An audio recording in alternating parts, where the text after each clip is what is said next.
Друзья, всем привет! Сегодня разбираемся в теме фьючерсов. Я покажу, как это работает с точки зрения психологии, как даже не буду закидывать сразу, как ты здесь все проиграешь или как ты здесь все выиграешь.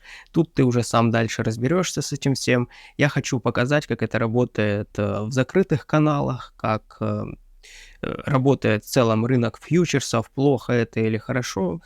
Спойлер, сразу скажу, что в целом рынки, они не плохие, не хорошие.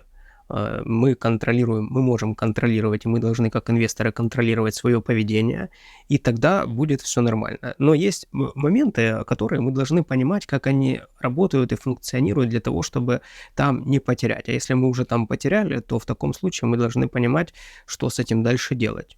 В преддверии бычьего цикла, не знаю, когда ты будешь смотреть это видео, в преддверии бычьего цикла очень много придет новых людей в рынок, и очень много людей потеряют деньги именно таким образом. И очень много людей не проанализирует, не поймет, как это произошло, и пойдут дальше набивать шишки не в этом цикле, так в следующем цикле. И для тех людей, которые уже пошли, скажем так, себя обезопасить, посмотреть, как это работает, или для тех, кто уже наступил на эти грабли и хочет дальше разобраться в этом всем, чтобы вновь не наступать на эти грабли. В общем, и те, друзья, молодцы, потому что вы что-то делаете, вы как-то над собой работаете, а не просто забиваете, идете там, молитесь каким-то богам в надежде на то, что завтра сойдет манна профитная небесная и будет вам хорошо от этого всего. В общем, как вы поняли, друзья, это видео про психологию, про опыт непосредственно мой, и тут ты работаешь сам с самим собой. То есть возьми листик, ручку и пиши какие-то там мысли, которые придут к тебе в голову, тебе главное проанализировать себя. То есть я тебе фоново накидываю какую-то информацию, темы даю, а ты работаешь сам с собой, то есть вот тогда ты получишь от этого видео максимальный эффект. Давай сразу разберемся. Возьмем первый случай, это трейдера-спекулянта, второй случай инвестора. Смотри, вот у нас есть инвестор под названием А, спекулянт, трейдер. Вот. Есть второй вариант, это инвестор непосредственно.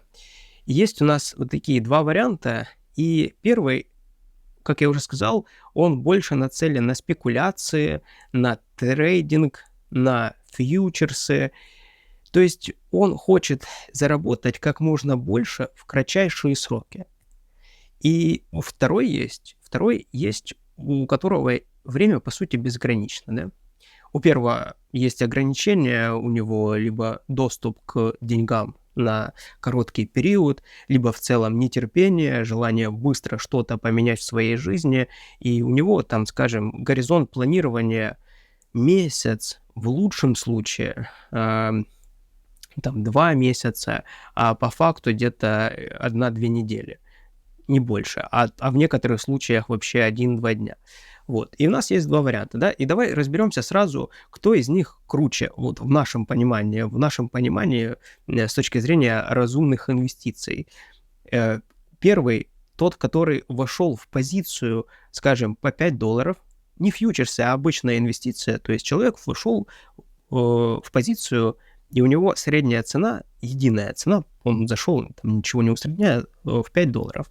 У второго средняя цена в позиции $10. Стоимость, да? Какой-то монеты не привязываемся вообще ни к чему, образно берем какую-то.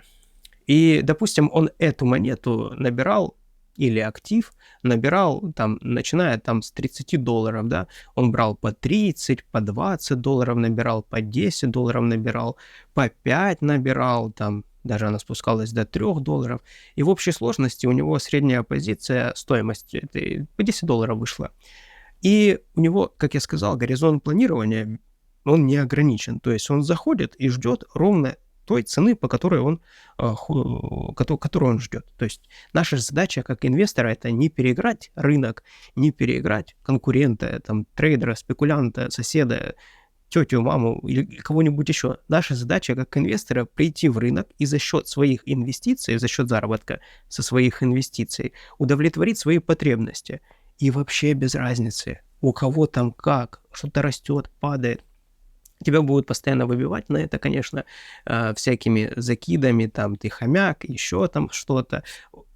Чем-то безобидным таким, но будет тебя стимулировать к конкуренции. Ты будешь видеть где-то 1000% там доходности и тому подобное. Это тебя будет подбивать на то, чтобы стать э, конкурировать с тем. Если у него там получилось, не знаю, 5000% заработать, то тебе надо 5100% заработать, чтобы быть лучше, чем он. Вот эту херню всю вырубаем, сразу выключаем. Просто отключаемся от этого всего. Это инфополе нам не интересует, нас не интересует, нам не нужно. Мы не из этой серии. Вообще мы пришли в рынок, купили что-то свое, пошли, заработали денег в бизнесе, в реальной жизни, пришли опять, инвестировали, все, вот так. Бычий цикл мы проживаем с медвежий цикл мы проживаем с удовольствием, потому что офигенные цены низкие у нас есть, мы можем это закупить. А бычий цикл мы также офигенно проживаем, потому что мы в этот момент видим, как наши позиции растут. Так вот, возвращаемся обратно. Кто из них круче? На первый взгляд, если бы я сейчас все это не рассказывал, может, ты не понял, то на первый взгляд кажется, что вот этот, у кого ниже цена в $5, а тот, у кого $10, то, это хомяк, который набил себе полные карманы, по дорогой цене накупил, и все. Такая судьба у этого. По факту, как это происходит в реальности, в психологии, в жизни? Тот, у кого $5, у него горизонт планирования, как я сказал, 1-2 месяца. Что он сделает? Он сделает очень просто. Как только актив будет через 2 месяца $7, $8, он выйдет с позиции. К примеру, вошел он на $1000, да? Выйдет он при $7 $2000 получит, да? Вроде хорошо. Но он также может и как только ему надоест, как только ему покажется где-то, актив послаще, он выйдет и по $4, и по $3 выйдет, и зафиксирует убытки. Он к этому особо не привязывается, потому что ему тут самое главное – это горки. Горки, вот эти друзья, которые вот тут выиграл, тут проиграл, и пошло движение, да, вот эта вся движуха пошла. Жизнь прекрасная. И тут он испытывает эмоции, только при проигрыше эмоции в 10 раз сильнее, по ощущениям, это доказано по факту. Человек заработает на инвестициях 2 икса, его это не настолько по эмоциям даст, не столько эмоций принесет, как когда он проиграет или потеряет, зафиксирует убытки, скажем, $100, понимаешь? То есть позиция, где он тут заработал на 2 иксах, скажем, $2000, $20 000, или тут он потеряет $100 000, понимаешь, да, человек? Вот. Возвращаемся сюда. И что здесь получается у нас? Здесь, то есть у него горизонт планирования достаточно низкий, и поэтому он считается слабой рукой в рынке, потому что он будет вынужден выйти по какой-то причине. У него есть определенные какие-то периоды, когда ему нужно возвращать деньги, да? Вот, скажем, 7 дней, это, как правило, какие-то могут быть деньги, которые вот сейчас к нему в руки попали, и он деньги эти распределяет быстренько, может быть, работает, а может и проиграет. Проиграет сразу в долг, рисуется у него долг. У этих людей, как правило, есть отдельная графа «долги», которые у них всегда эти долги есть, они больше накапливают не активы, а долги. Второе, есть уровень денег, это у них раз в месяц, это зарплаты, кредиты, то есть кредит взял, зарплату получил, отдал и так далее. И год это может быть что-то в режиме каких-то накоплений, но опять же надо кому-то что-то отдать. То есть он всегда во времени ограничен, и он именно в эти моменты, по истечению 7 дней, 30 дней, год, образно, да, у всех по-разному, но он и в эти периоды теряет, потому что у него нет возможности дождаться его позиции. Так вот, возвращаемся к нашим. То есть мы поняли, что у левой колонки, у него есть ограничения. У этого нету ограничений. И в данном случае тут $5, казалось бы, что он как инвестор, да, он круче, чем этот, у кого $10. Но дело в том, что этот выйдет при $7, а этот досидит, скажем, до $100. до $100, когда будет стоить его позиция, он выйдет в этот момент. И, казалось бы, даже в лучшем случае, когда этот выйдет при $7 и зафиксирует $2000, то этот выйдет, когда, скажем, там, если на ту же сумму он заходил, на $1000, он выйдет, когда это будет стоить там $10 000, да? Ну или больше, или меньше, в зависимости там от бюджета. Вот такая, друзья, ситуация. То есть у нас есть четкое сейчас понимание, кто такие спекулянты, трейдеры и кто такие инвесторы непосредственно, да. То есть инвестор, он всегда побеждает на дистанции. Но если же это так очевидно, то почему тогда люди проигрывают деньги на фьючерсах? Все, друзья, просто. Дело в том, что все это психология, то, о чем я непосредственно и говорю. Человек, который приходит в инвестиции, особенно в криптовалюту, получается так, что он не подготовленный. Да, и в акции, в какую-либо в целом, в инвестиции, когда человек приходит, он финансово неграмотный. Не потому, что он плохой, он не занимался этим. Просто вот были убеждения определенные, что деньги там зарабатываются определенным образом, и все, а все остальное это какой-то обман и так далее. В общем, не будем сейчас мы ударяться в эти все убеждения, почему так или иначе человек себя чувствует, но смысл заключается в том, что он приходит на рынок. Он попадает на рынок, и давай возьмем классическую ситуацию. Он попадает на рынок и видит какого-то трейдера, блогера, который вещает ему информацию какую-то, да, с экрана, монитора. И тот доносит ему, что значит, фьючерсы, это круто, это такие вот, там он рисует, показывает там 1000% на телефоне, у него доходности и тому подобное. Ну, то есть ты смотришь и реально, блин, так вот же вот это вот моя заветная кнопка бабло. Просто как я раньше этого не видел, не понимал, что вот оно как работает. Наконец-то, сейчас я разберусь в этом, и сейчас оно будет в действительности работать. Понятно, что тут никакого критического мышления у человека на данном этапе уже нету, потому что он доверяет, потому что он просто ему приглянулся тот человек, которого он смотрит, по той или иной причине. Что дальше происходит? Этот человек говорит ему с этого экрана, говорит, переходи в мой телеграм-канал, вот, в мой закрытый канал. Я не говорю, что все закрытые каналы плохо. Нет, ни в коем случае. Я считаю, что у каждого блогера, у каждого человека, который вещает, должен быть закрытый канал, но другое дело, что он там делает в этом закрытом канале, потому что надо понимать, откуда непосредственно тот блогер, который тебе рассказывает, откуда он зарабатывает деньги, с чего он зарабатывает. Я тебе просто одну показываю из схем, как это работает. Он говорит, заходи ко мне в телеграм-канал, заходи потом сначала ты заходишь в бесплатный канал, да, потом ты попадаешь в закрытый канал, и тут ты попадаешь вот к такому какому-то графику. Значит, смотри, у него тут сделки, вот тут сделка плюсовая, тут, все сделки плюсовые. Вот ты просто идешь по этим сигналам, и в итоге там у него 99%, там 85%, 70%.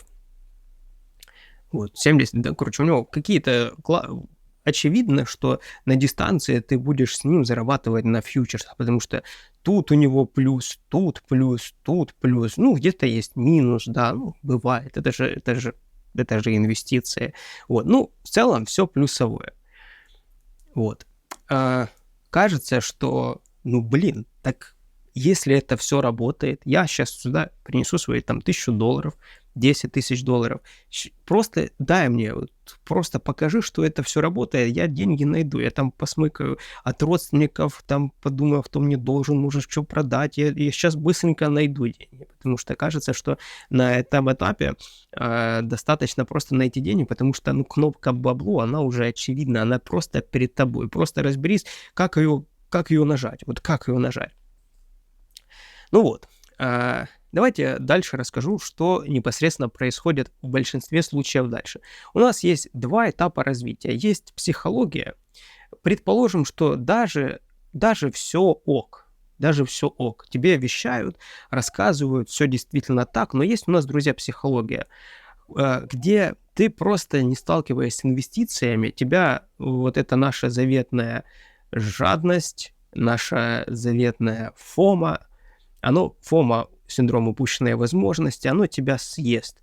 Фьючерсы — это то место, которое тебя в целом инвестиции, это то место, если это не понимать, оно тебя раскачает, если не знать эти чувства. Ну, знаешь, когда ты не знаешь чувства определенного там, ну, там, э, не знаю, чувство голода у тебя путается с каким-то там другим чувством, да, и ты, ну, просто не разбираясь в этом, ты вместо того, чтобы пойти поесть, ты начинаешь делать какую-то фигню, да, какую-то вредную привычку приобретаешь там, пьешь, куришь и тому подобное. Ну, это просто один из примеров, чтобы было понятно. Ты не понимаешь в эмоциях, что это за эмоция, как она работает. Тебе кажется, что это твоя жадность, это твоя интуиция. Друзья, интуицию вырубаем до хотя бы 5-10 лет побудьте в инвестициях, вот тогда включайте свою интуицию.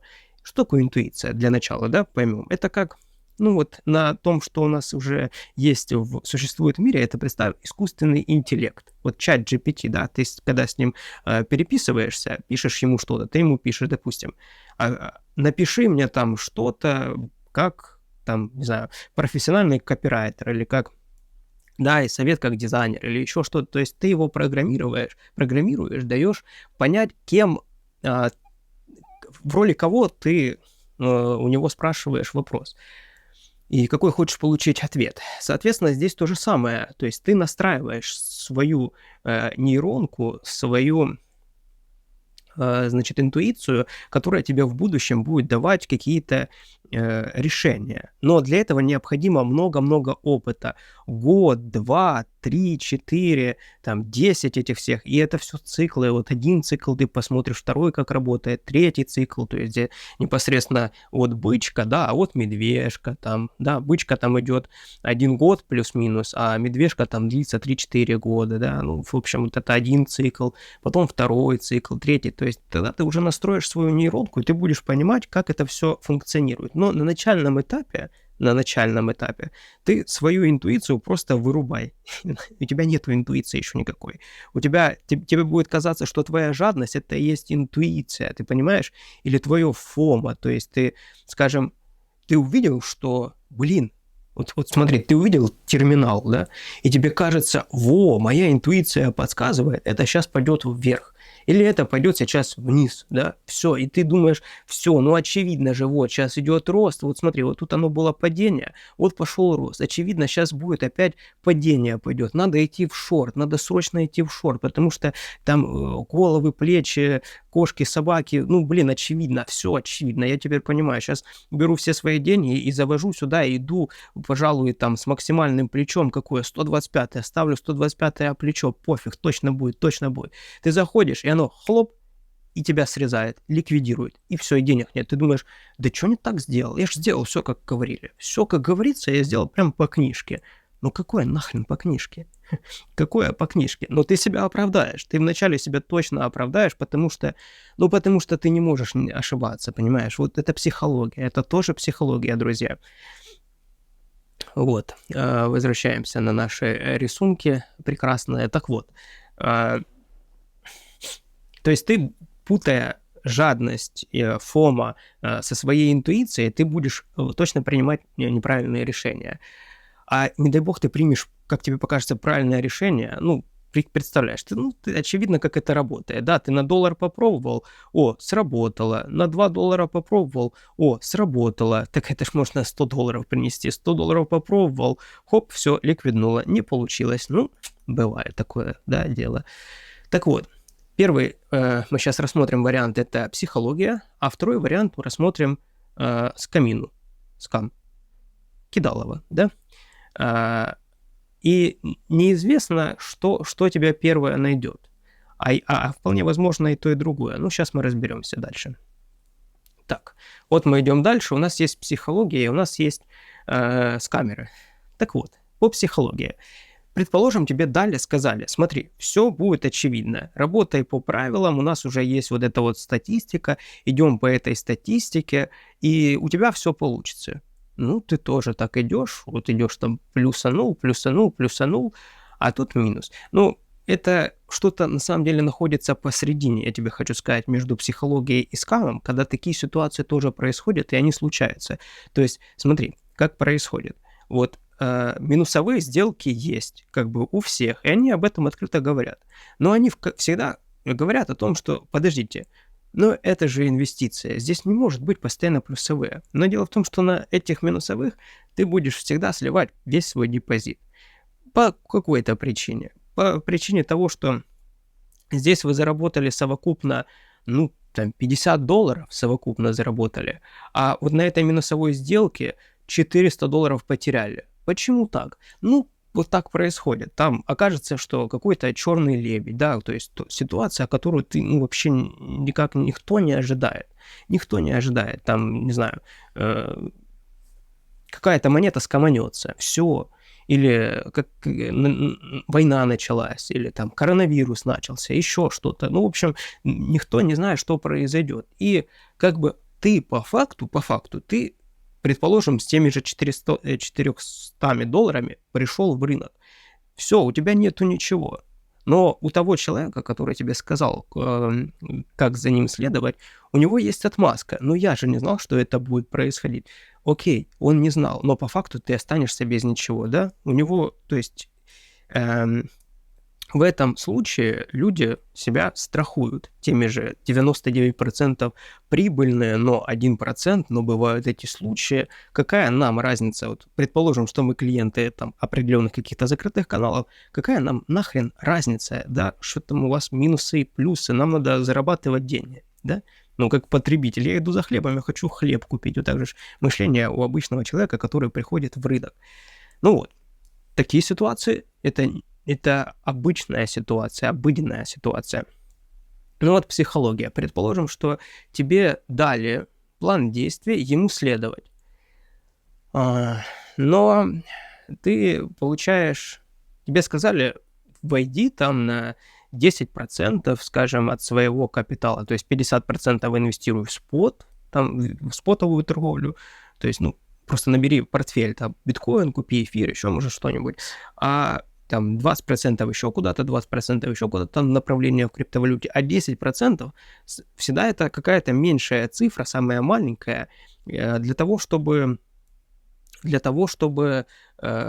люди понимают, что ты эти деньги потеряешь. И поэтому говорят тебе, чтобы ты потерял как можно меньше. То есть тебе говорят, что вот бери, вот смотри, направление там спотовая торговля, вот сюда там энную сумму, вот сюда там тоже энную сумму, вот сюда энную сумму. То есть они понимают, что вот это вот направление тебя точно сбреют, но у тебя останется вот такие основные какие-то там биткоин, эфиры, где, ну, точно у тебя останутся средства, и ты дальше сможешь существовать. Ну, для того, чтобы они понимают, что с тебя нужно дальше жить, да? То есть тут еще очень важный момент. Тут не только проблема в закрытых каналах, тут в тебе проблема очень большая есть. И тебе говорят, значит, вот тебе план действий, ты следуешь по этому плану действия, и вот 10% ты выделяешь на эту сделку.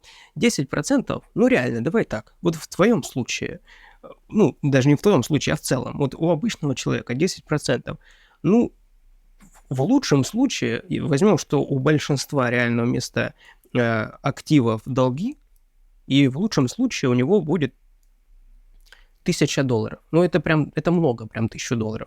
Скорее, в большинстве случаев люди приходят с меньшими суммами, потому что они поэтому и приходят в рынок криптовалюты, потому что насмотрелись там огромные иксы и ждут, что сейчас они придут сюда, и они хоть как-то наведут порядок в своей жизни, потому что, ну, уже дальше просто невыносимо. Они же хотят заработать, хотят со $100 1000, с 1000 10 тысяч, с 10 100 тысяч, со 100 миллион. Ну, блин, очевидно. Это же очевидно, такая лесенка. Вот, она уже нарисована не там тысячами блогеров. То вот тут $1000 заработай, вот тут 5-10. Блин, понятно, все понятно, что непонятно. Да? Вот. Ну вот, в общем, ты идешь с 10%. 10%, если слушать тех, кто тебе говорит, 10% в твоем случае это будет $100. При условии, что у тебя $1000. Вот $100. И, то есть, они говорят, используем $100. Все, вот это наш депозит. Но в сделку входим на 1%. На 1% в твоем случае это $1. Интересно? Сейчас ты быстренько разбогатеешь. 1%. И берем там плечо, там 5-е, 10-е плечо. Ну, если это адекватные люди, то они будут жалеть тебя, чтобы не слить тебя, потому что с тебя нужно в следующем месяце опять взять деньги за этот ну, там, доступ к этому сообществу. М, Ты смотришь на это все, ну, тут вообще не пахнет теми иксами, о которых шла речь, потому что ты же смотрел на вот эту вот таблицу, где тут там 70%, тут там 100%, тут 400%, тут еще. То есть ты смотришь, и ты понимаешь, что, оказывается, я что думал, что я сейчас $1000 приду, я возьму вот эти $1000 своих, и, ну, я смотрел, там в среднем получалось, ну, скажем, 250% сделка, да, если так взять, 250% сделка, то есть по факту я с $1000, там у меня будет еще там плюс 250%.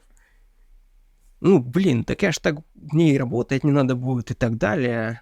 А оказывается, тут вообще по-другому. Оказывается, что входим мы на 1-2% с 10% от общей моей суммы. То есть, получается, тут мы ради центов вообще работаем, ради долларов работаем. И человек на это так смотрит, думает, блин, ну да, как-то уже не складывается та картинка, которую я себе рисовал, о которой думал. Тогда думают, ладно, раз такая ситуация, тогда буду я не на 10% от своего депозита, тогда я вот эти все штуки отложу, которые там спот, там еще какие-то направления, IDO и так далее. Я это все пооткладываю и возьму вот эти все свои 100%, и на них войду. То есть в данном случае $1000. И теперь я с $1000 начну что-то делать, зарабатывать деньги. И что происходит дальше? Ты вот эту всю историю сделал, то есть ты 1%, это у тебя уже даже с $1000 это $10. Ты понимаешь, ну как-то вообще неинтересно. Ты начнешь вместо 1% 10% использовать от своего депозита. И в таком случае это будет уже $100. Понимаешь, уже в целом норм.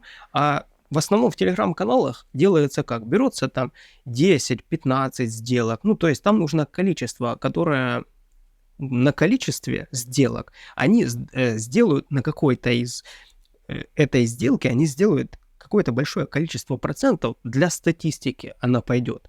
Но ты при таком подходе не сможешь войти в эти все сделки. То есть, скажем, пойдет так, что это просто одна из вариантов, одна из историй, как это происходит. Ты пойдешь в какую-то сделку, войдешь в нее на там, твои 2, как говорят, там 2%, а для тебя это будет 20%.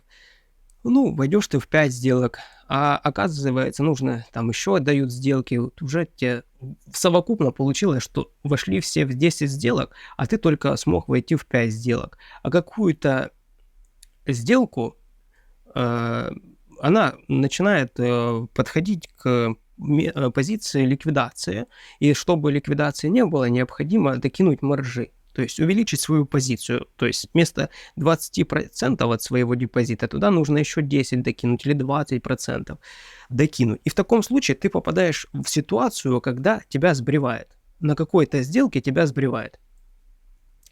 И это я тебе сейчас, мы психологию рассматриваем, даже без скама. То есть ты просто нарушив все возможные правила, которые тебе говорили, потому что ты понимаешь, что при другом случае ты даже не отобьешь закрытый этот клуб, в таком случае ты, в общем, тебе неинтересно это все становится, ты начинаешь завышать, и ты все теряешь. Ты все теряешь, выходишь, потом вот так вот, знаешь, представь себе, ты протер глаза, смотришь, думаешь, что я сделал вообще, что я натворил? Ты начинаешь писать, задавать вопросы, что делать, тебе говорят, так, стоп, дружочек, а ты нарушил money management, риск менеджмент, у тебя же есть еще, это ж одно из направлений. Это направление, в которое ты вкинул 10% от своего депозита. А ты говоришь, нет, я там 100%. Ну и кто тебе лекарь, получается, если ты туда 100% кинул? У тебя еще это высокорисковая инвестиция в данном случае, поэтому не надо было туда так заходить. Ну, нужно было соблюдать это все. И ты думаешь, в большинстве случаев люди бросают и больше не возвращаются к этому всему, потому что как бы с одной стороны вроде бы их и обманули, а с другой стороны вроде и не обманули, потому что ничего такого не обещалось, все можно разложить, показать, где ты дурак, понимаешь? Долго можно эту тему еще рассусоливать, как оно по факту происходит, но я знаю эти все случаи, я с этими случаями сталкивался, видел людей, как сталкиваются. Ну, это реально психология, обычная психология, банальная, ничего такого. То есть ты заходишь, и ты хочешь заработать больше. Заработать больше, для этого нужно больше взять на себя риска. Ты берешь больше на себя риска, в итоге ты с этим риском одним остаешься, а деньги уходят. Следующее — это скам. Представляешь, это тебя даже еще никто не скамил, это просто ты сам себя заскамил. А следующее — это скам. И что тут работает? Как работает здесь? Во-первых, опять же, мы берем, ну, тебе блогер сказал зайти в закрытый клуб, по ссылке этой переходишь и начинаешь торговать по сигналам. И человек с тебя зарабатывает первое. Это ты платишь за закрытый клуб, раз, доход. Зарабатывает на рефералке, может тебя скомануть на каком-то еще проекте, сказать, смотри, вот заходим сейчас, покупаем вот тут монету какую-то определенную, ее нигде нет, ее сейчас еще нигде не листили на никаких биржах, но сейчас мы зайдем, мы точно заработаем с тобой иксы. И еще здесь, ну, не заработали, извини, значит, в следующий раз заработаем, но он свое отсюда заберет все. Вот, то есть по факту зарабатывать деньги с тебя много где можно. Такого очень много. И особенно для новичка, который, он, столкнувшись с этим всем, ты же понимаешь, что он придет к тому, что это все будет скам для него. Инвестиции для него навсегда закончатся. Он больше никогда на это не пойдет, как на пирамиду. Знаешь, типа, вот как в пирамиду попал человек, он заведомо шел туда, где он потеряет изначально, но он рассчитывал, что он там заработает. И, собственно, ну, и он и потерял, да, то есть только в данном случае человек сам себе создает или ему создают условия, в которых он все это потеряет. Вот такая, друзья, вот тут ситуация. То есть мы сейчас разобрали и психологию, и скам, и так далее. Перед этим я уже записывал видео о теме скама, поэтому в этом видео не стал долго фокусироваться на этой теме. Сейчас ты видишь ролик на экране, в котором я рассказывал о разводах, о скаме, поэтому после этого видео переходи там, смотри, а мы движемся дальше. Ну и давай, собственно, посмотрим непосредственно наш терминал. Что здесь у нас происходит? Смотри, вот есть у нас несколько вариантов. Это, кто не знает, быстренько пробегусь. Есть изолированная маржа, то есть это это те средства, доступ к которым ты открываешь только на счете фьючерсов. Все. То есть ты завел на свой счет там 10, 120, 300 долларов какую-то сумму, и ты работаешь только с этой сделкой. С этими деньгами ты только работаешь, и непосредственно с той суммой, которую ты выделил на эту сделку. Кросс-маржа – это когда полностью ко всему твоему аккаунту, где у тебя есть спотовая торговля, фьючерсы, полностью ко всем твоим ресурсам, которые есть на аккаунте Binance, у тебя ты открываешь доступ к своим ресурсам в случае, если там близится ликвидация и так далее.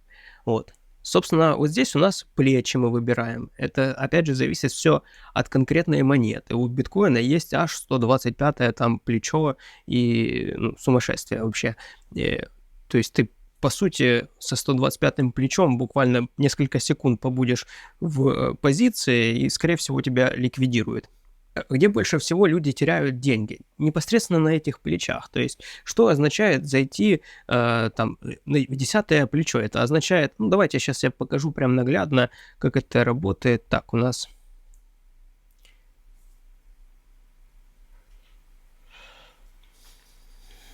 Так, смотрите, у нас там с прошлого видео 10 баксов осталось. Сейчас мы переведем, осталось в спотовой торговле. Видишь, вот спотовая. Это кто с этим всем не сталкивался. Вот у нас 10 USDT осталось. Смотри, идем мы в наш фьючерсный аккаунт. Значит, нажимаем перевод и переводим, видишь, со спота во фьючерсный наш аккаунт, собственно, 10 долларов. Идем. Вот, сейчас они здесь появятся буквально. Вот, все появилось. Далее мы идем в фьючерсы.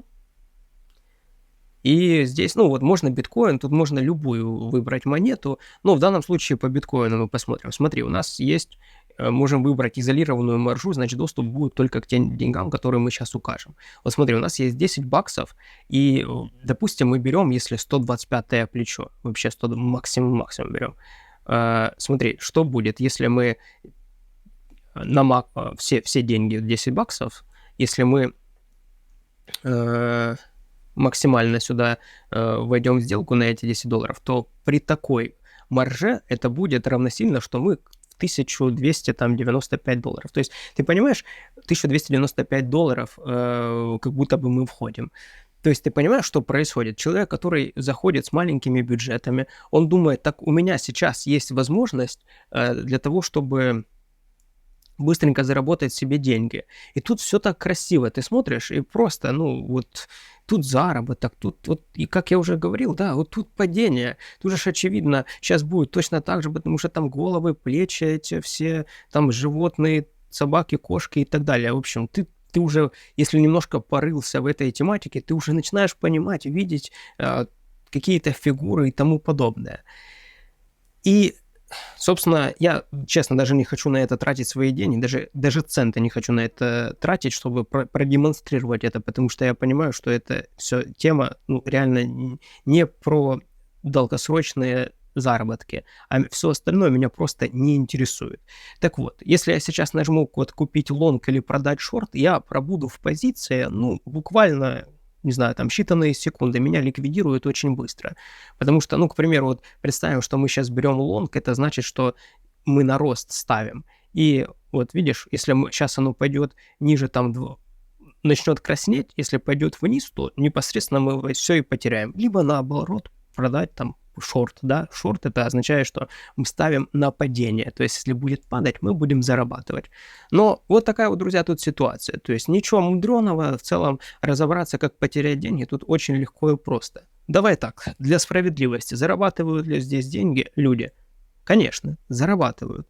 Это работа, это настоящая работа, это когда ты каждый день этим занимаешься, и уже на протяжении там 5-10 лет у тебя уже интуиция работает, твоя нейронка настроена правильно, и ты уже понимаешь, у тебя есть money management, risk management, то есть ты прекрасно понимаешь, в данном случае там, значит, если мы заходим в позицию, то заходим, видишь, я главное не показал, да, то в данном случае, ну, возьмем, давайте не 125-е плечо, это даже смешно звучит, значит, возьмем, к примеру, ну, более такое лайтовое 5-е плечо. Вот, 5-е плечо, и, значит, смотри, что здесь происходит. Мы выбираем позицию, мы выбираем тут, на какой этапе стоп-лосс ставим. Стоп-лосс это означает при достижении определенной суммы, к примеру, если мы ставим на лонг, но мы понимаем, что мы, к примеру, там, если пойдет ниже цены 51 800, то нам уже сделка это неинтересна, то мы ставим здесь 51 800. То есть, если пойдет цена ниже, просто при любых раскладах нас с позиции мы просто выходим, то есть автоматически выходим, фиксируя убытки. Либо если уже позиция пошла в рост и пересекла ту границу, где мы ушли в плюс, то мы ставим просто в плюсовое наше значение, и тогда мы уже как бы застрахованы.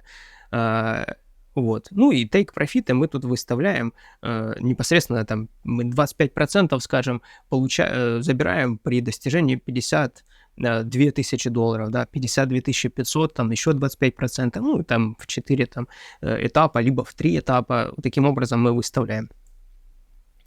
Вот, показал вот это, и идем мы, опять же, собственно, возвращаем. Можно ли здесь заработать? Можно ли заработать на фьючерсах? Да, я знаю, что люди зарабатывают.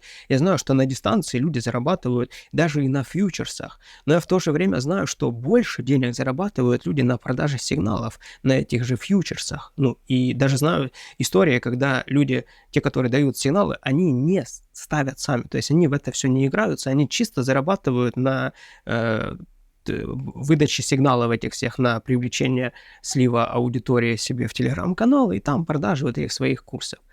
Но для того, чтобы зарабатывать, здесь необходимо money management, риск, менеджмент соблюдать. То есть мы входим в сделку, к примеру, там на $100, и если там цена падает там до, скажем, до $80 спускаемся, то мы выходим, и у нас там 5 таких сделок на день. Ну, я имею в виду там за профессиональных трейдеров, которые прям с этого живут.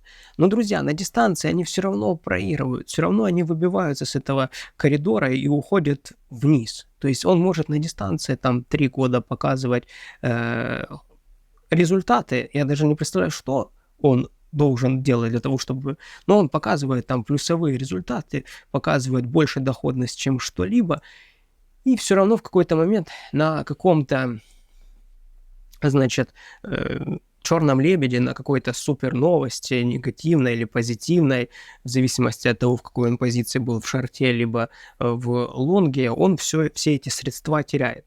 И также много историй я знаю от тех людей, которые были трейдерами, игрались собственно, во фьючерсы, игрались, работали, жили этим всем, и потом ушли в инвестиции.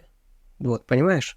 Потому что в инвестиции это когда комфортно, когда легко, свободно, когда ты понимаешь, что ты входишь в позицию, и тебя там не ликвидируют и тому подобное. То есть на дистанции инвестор всегда побеждает трейдера, абсолютно всегда. Это на дистанции проверено уже годами, веками. Почему фьючерсы тогда на рынке? Зачем они нужны?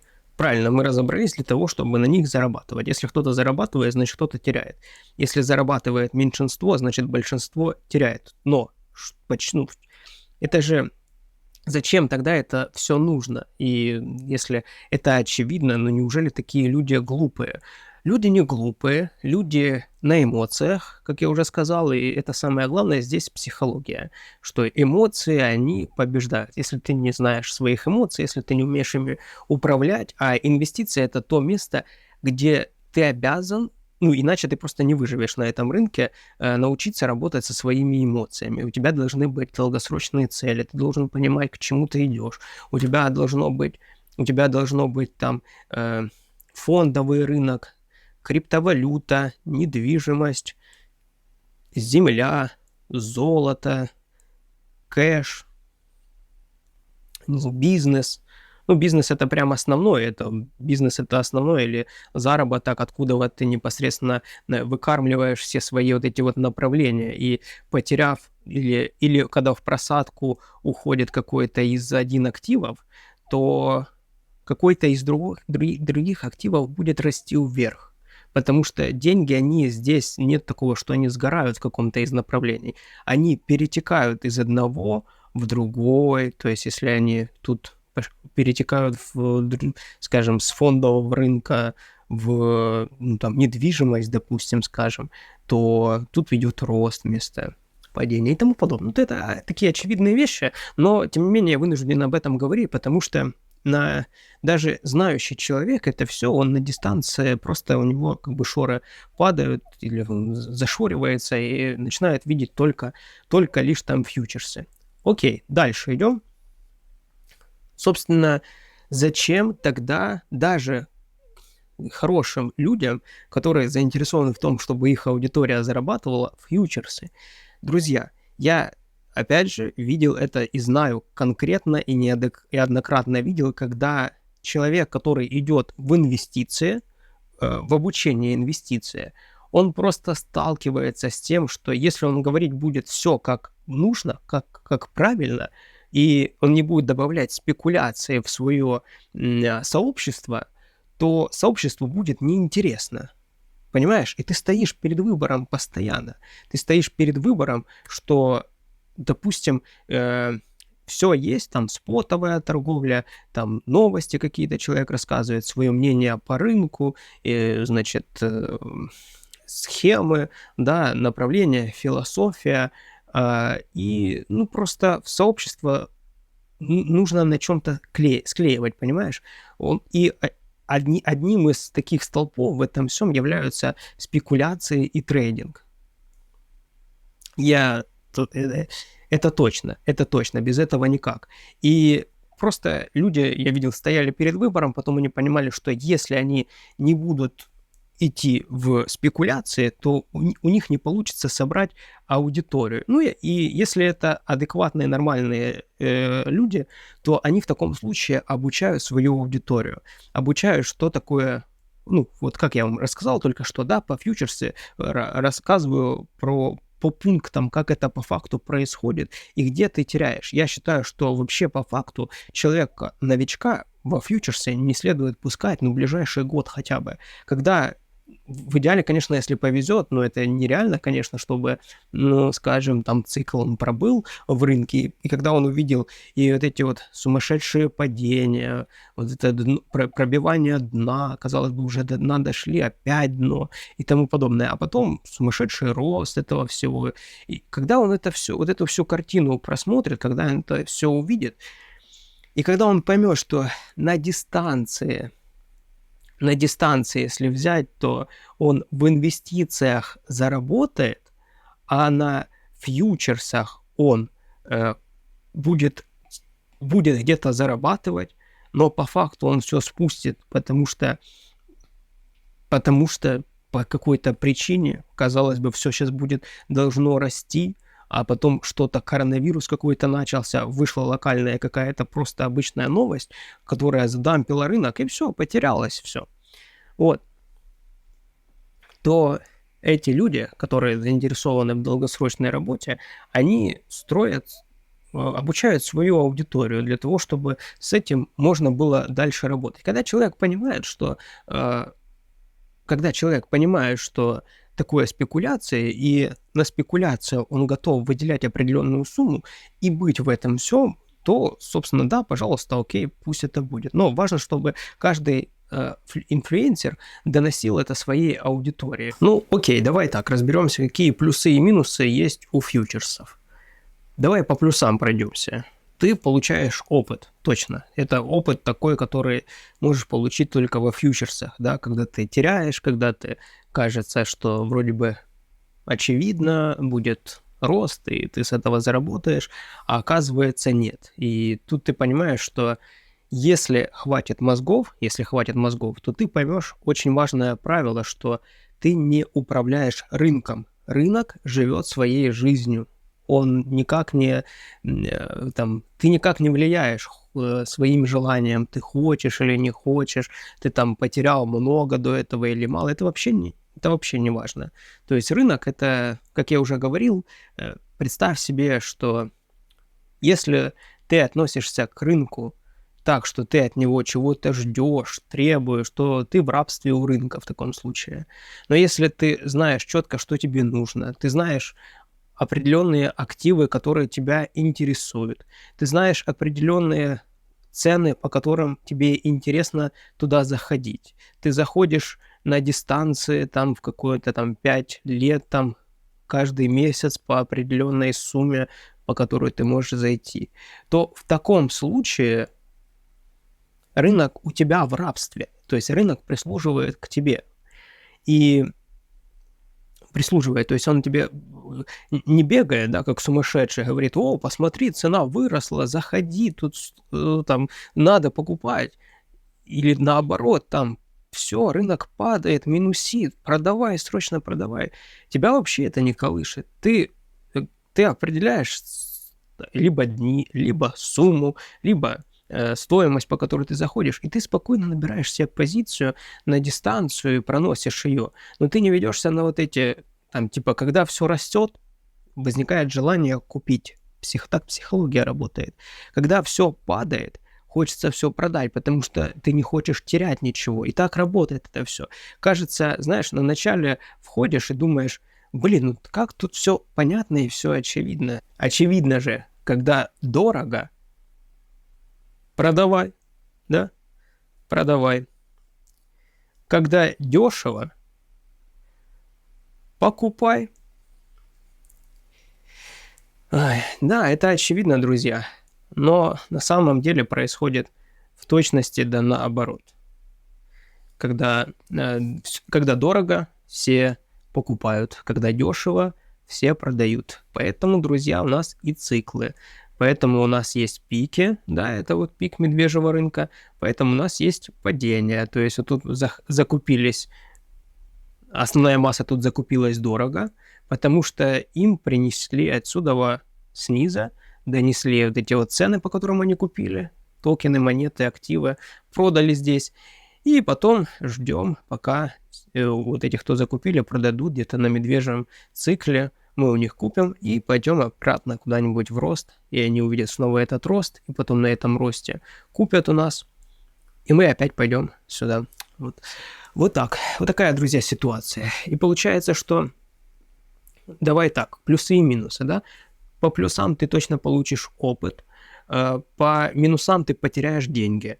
По минусам еще, если ты не проанализируешь это, то ты потеряешь еще больше денег. И, друзья, очень важно, выключите у себя перекладывание ответственности. Не блогер виноват, не тот там закрытый канал виноват в том, что он вас заскамил. Хотя, безусловно, с него ответственности не снимаем, но в первую очередь виноват ты. Ты в первую очередь виноват, потому что если бы ты не пришел бы, не нажал кнопку, не зашел бы, не купил бы, какие бы тебе обещания не давали бы, понятно, что это все делается под обещание, ты просто так, знаешь, ты ж как с лягушкой, да, ситуация, когда она варится, запрыгивает в холодную воду, в кастрюлю, нагревается вода, и она варится таким образом. Она не понимает этот скачок температуры быстрый, потихоньку она там сварится. А если сразу кинуть в кипяток, то очевидно, что она выпрыгнет. Ну, так работает, да? А тут ситуация, друзья, точно та же самая. Если тебе сразу с камину в лоб кидать, то ты скажешь: да нет, друзья, ну я понимаю это все прекрасно. Но если тебя обволакивать, если тебе одну сделочку дать, вторую дать, третью дать, четвертую минусную, дать тебе четвертую минусную, и вот тут заработать на тебе. А потом можно опять тебя кормить плюсовыми сделками. Поэтому, друзья, будьте осторожны. В первую очередь, даже если идете в фьючерсы, то будьте готовы потерять, заработать опыта там себе. Новички все посливают, все посливают и сделают неправильные выводы, которые в конечном итоге выбьют их полностью с рынка, и в краткосрочной перспективе это хорошо для тех, кто на них заработал, в долгосрочной перспективе это плохо всему рынку, потому что этот человек уйдет с рынка, и ему плохо, и рынку в итоге он больше ничего не принесет, не заинвестирует и так далее. Поэтому, чтобы такого, друзья, не было, вот такая вот история у нас получилась. Я считаю, что попробовать можно. И тут нет такого, что типа нет, ни в коем случае и так далее. Ну, блин, попробуйте для того, чтобы понимать, как это работает. Но реально, ну, вот какую-то вообще маленькую сумму, которую вам не сделает погода. Но все равно я знаю, что это все закончится тем, что вы потеряете ту сумму, которая будет для вас критически важной, для понимания, для осознания. И найдите в себе силы для того, чтобы принять это, чтобы получить опыт, вытащить с этого всего опыт, потому что если вы не проработаете эту ситуацию, это скажется на вас дальше только в негативном фоне. Либо вы выйдете с инвестиций навсегда, потеряете все, либо вы дальше пойдете отыгрываться, да, когда ты идешь отыгрываться, ты потерял тут $10, да, ты принесешь уже $20, чтобы потерять, ты потеряешь тут 20, ты принесешь 40, потеряешь 40, принесешь $100, потеряешь $100, принесешь уже $500. Ну и дальше оно по нарастающей идет. В конечном итоге, если ты из рынка не выбьешься, то ты придешь к инвестициям. Когда ты увидишь вот эту вот историю, вы просто... Кто с этим сталкивался, я понимаю ваши эмоции, друзья, когда вы заходите в сделку, и вы ночами потом не спите. Вот, кстати, вот 51 638, да, если бы мы зашли в шорт тогда, когда было 51 800, но нас бы ликвидировало, понимаете? Вот. А я так 10 даже свои 10 баксов и те спас, понимаете? Но дело в том, что просто я для себя определяю определенные извините за тавтологию, направления, и в которых понимаю, что там просто рынок играет против меня. В инвестициях, допустим, в той же криптовалюте, я понимаю, что на дистанции, если я являюсь холдером, если я инвестировал и жду, просто я могу ждать годами, могу ждать всю жизнь, то этот рынок работает на меня, а не против меня. И все падения по рынку, все вот эти просадки, падения, в этих падениях рынок тоже работает на меня, понимаете? Потому что я захожу, я покупаю дешевле себе активы. Друзья, не бывает маленьких цифр, не бывает маленьких денег. Доллар, 5 долларов, 10 долларов, все это важно, все это нужно, не нужно там ничем пренебрегать. И в данном случае мы просто пойдем и эти 10 долларов положим в спот. Пусть они хранятся в наших инвестициях, будут в нашем портфеле. И смотрите, друзья, я даже сейчас куплю этот биткоин там дороже, чем можно было купить когда-то. Меня это вообще не беспокоит, друзья. Я инвестор в этом рынке. Я покупаю по той цене, по которой я хочу, когда у меня есть возможность. В данном случае, вот вместе с вами, только что, вместо того, чтобы потерять это на фьючерсах, я просто захожу и кладу это все в биткоин на споте. Понимаете, вот. И понимаете, насколько это разные эмоции. Вот я нажимаю «Купить биткоин», и все, этот биткоин теперь работает на меня. Понимаете, этот биткоин теперь в моем портфеле, он работает на меня. У меня теперь не будет этой осадка внутри, что я потерял эти деньги, что я там не мог себе позволить это. И все равно эти осадки, они остаются. И я, например, я хочу, чтобы мои активы работали на меня, чтобы они работали, а не против меня. Вот видите, друзья, биткоин 10 баксов, все, он теперь в нашей семье, он работает теперь на нас. А на фьючерсах, вот там бы, мы бы его просто потеряли бы, и все, и остались бы мы с негативными эмоциями, которые, ну, вот так, не нужны. Но опять же, если оно тебе нужно, пожалуйста, занимайся. Я демонстрирую так, как работаю я, как это происходит у меня. В данном случае все, мы зафиксировали наши 10 долларов в споте. Здесь очень важно то, что я сейчас показываю, пусть не смущают эти суммы, здесь очень важны действия, которые вы совершаете.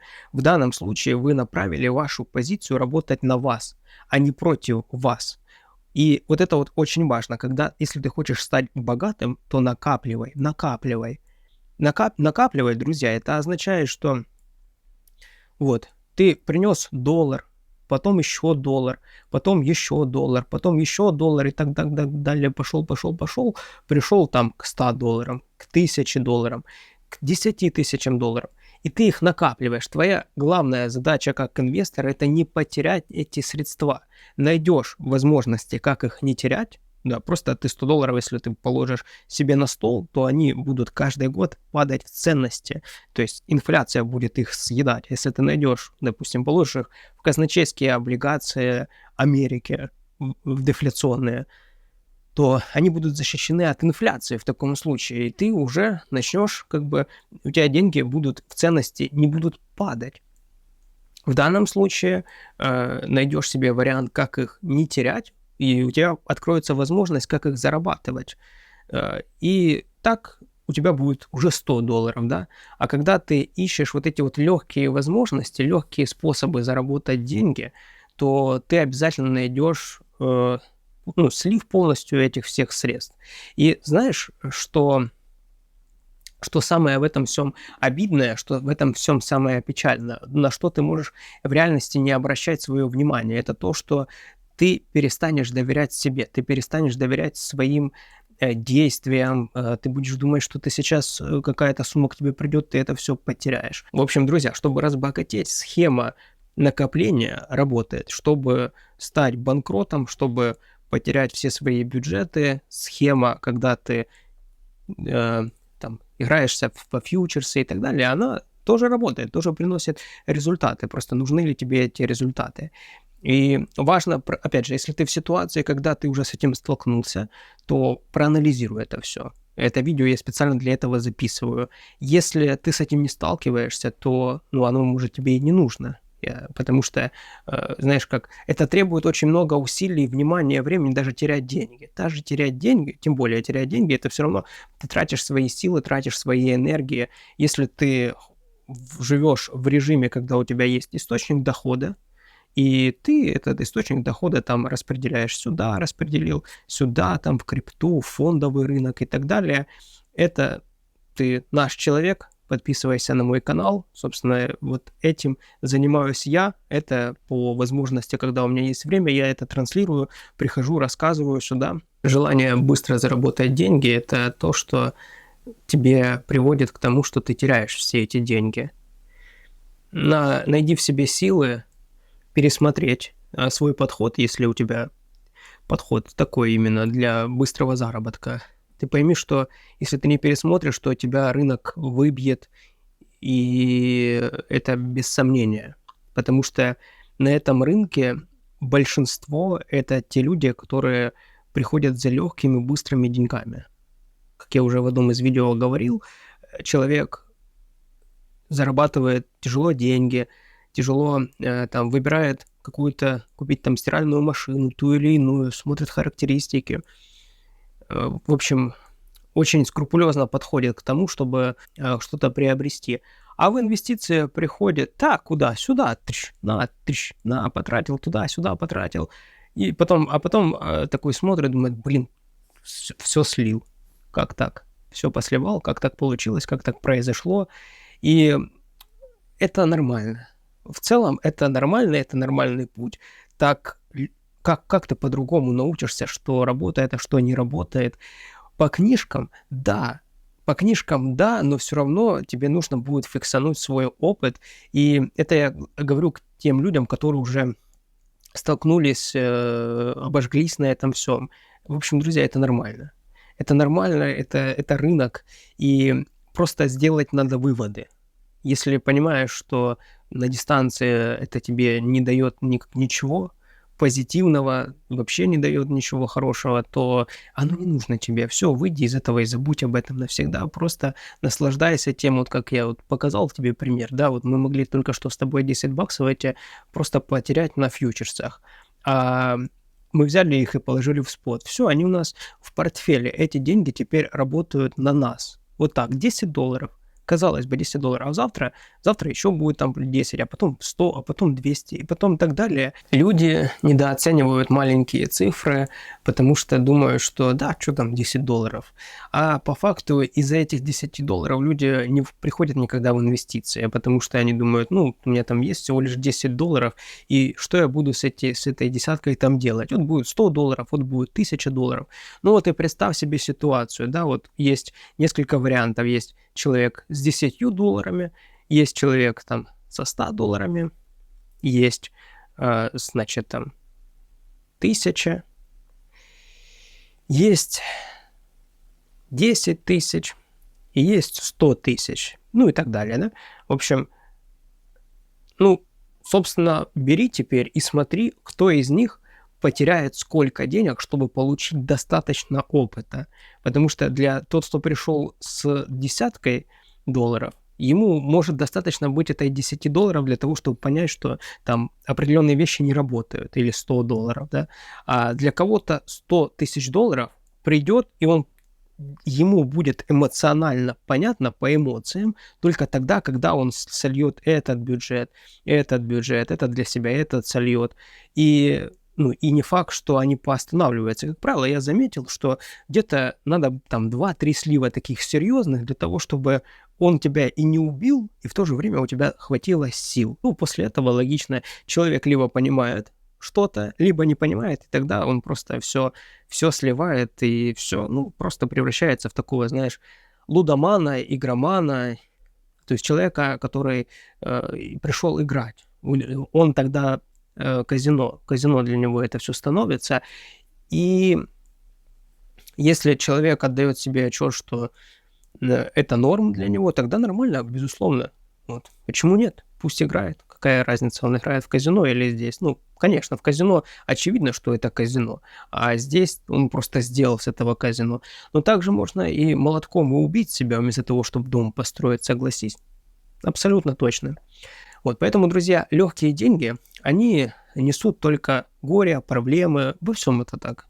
Это во всей жизни так. Это в кредитах отображается, в ипотеках, в долгах, в наркотиках и тому подобное. В общем, там, где все эти легкие деньги, быстрая халява, пирамиды, оно все несет за собой большие громадные проблемы.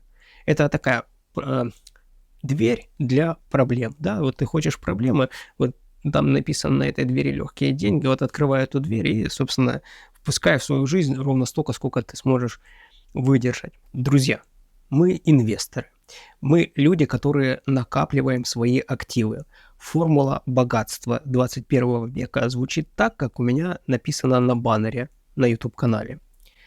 Актив-деньги-приумноженный актив. Ценность, она в активах, не в деньгах. Деньги давно перестали быть ценностью. Сейчас ценность в активах, в хороших активах.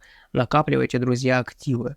Накапливайте, накапливайте, накапливайте, и вы придете к тому периоду, когда доберетесь до той критической суммы, которая начнет вас уже обеспечивать, и жить вы будете непосредственно со своих инвестиций, с заработка своих инвестиций.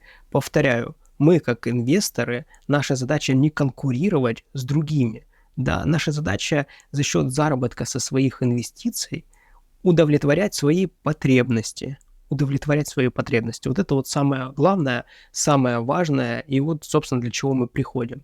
Если для вас крипта, да, вы пришли в крипту, то это хороший старт для будущего, чтобы идти на другие рынки. На фондовый рынок, земельный рынок, недвижимости и тому подобное. Нам рынки другие нужны, другие ниши, направления нужны для диверсификации рисков, для того, чтобы мы понимали на какой-то, допустим, просадке на медвежьем рынке, чтобы могли после бычьего рынка на той же крипте спасти свои деньги в облигациях, скажем, в акциях, либо в недвижимости и тому подобное. Этот канал не только про крипту, это канал про инвестиции. Возможно, сейчас больше внимания криптовалюте, это только потому, что у меня больше фокус именно сюда, потому что остальные рынки у меня уже они проработаны. То есть дальше мы будем идти, дальше, может, там на медвежьем рынке будут другие уже обсуждаться рынки. Вот такая, друзья, ситуация, поэтому работаем над собой, накапливаем свои капиталы